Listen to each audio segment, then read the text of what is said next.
이런 의사 표현을 했을 때는 이렇게 산책을 시켜주거나 이제 강아지, 반려동물을 놀아줬을 때 이런 감정들이 좀 완화가 되는 그런 효과가 있겠죠.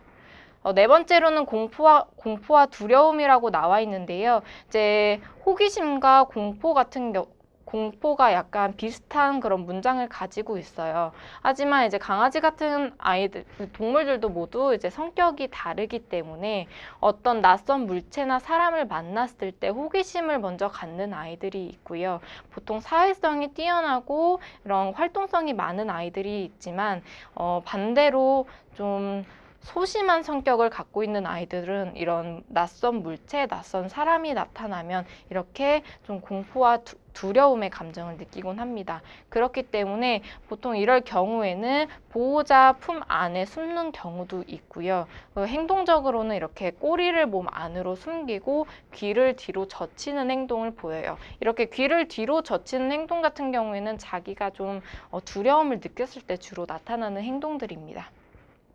이제 관심 같은 경우에는요, 이제 보통 이런 의사 표현을 많이 합니다. 뭐 이렇게 짖는 행동을 보이거나 아니면 보호자의 주변에 이렇게 주변에 돌아다니거나 아니면 이제 만져달라고 이렇게 의사 표현을 주로 하고는 합니다. 그 다음 피곤의 감정인데요. 보통 피곤 같은 경우에는 이제 아이들이 이제 신체적으로 주로 많은 활동을 가졌거나 했을 때 신체적으로 피로감이 높아졌을 때 이런 감정이 나타나곤 합니다. 그렇기 때문에 이런 신체나 운동을 할 때 거부의 행동으로 자리에 앉는 표현을 하고요. 그리고 지쳤기 때문에 이제 아이들이 좀 헥헥거리거나 그리고 이제 혀가 옆으로 밑으로 처져서 옆쪽으로 처지는 그런 모습 또한 보이곤 합니다. 그 다음 보도록 할게요.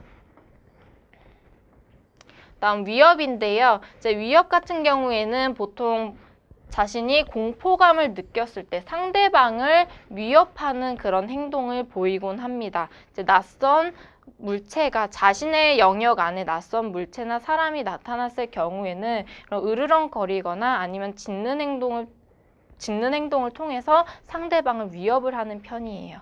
다음 우울 같은 경우는요. 이제 동물들도 약간 이렇게 기력이 없고 이제 감정으로 우울의 감정이 지속이 되면 우울증도 이제 오기도 합니다. 보통 이렇게 사료를 거부하는 특징을 가지고 있고요. 이제 기력이 없고 운동성이 좀 떨어지는 그런 모습을 보여요.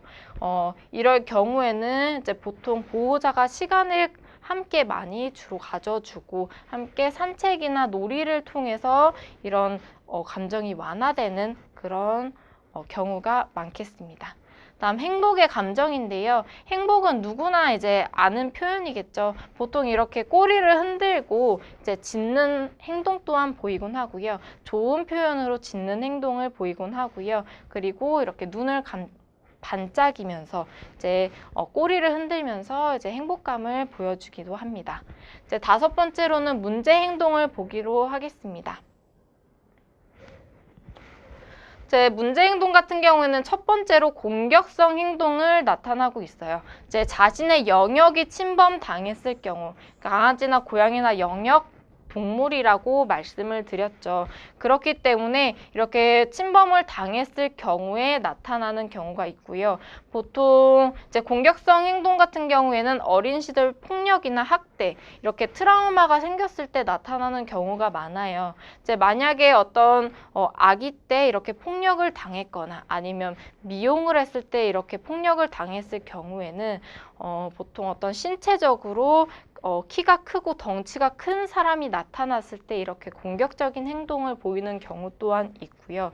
보통 이렇기 때문에 주로 성격이 좀 소심해지고 이제 경계하는 모습 또한 많이 보이곤 합니다.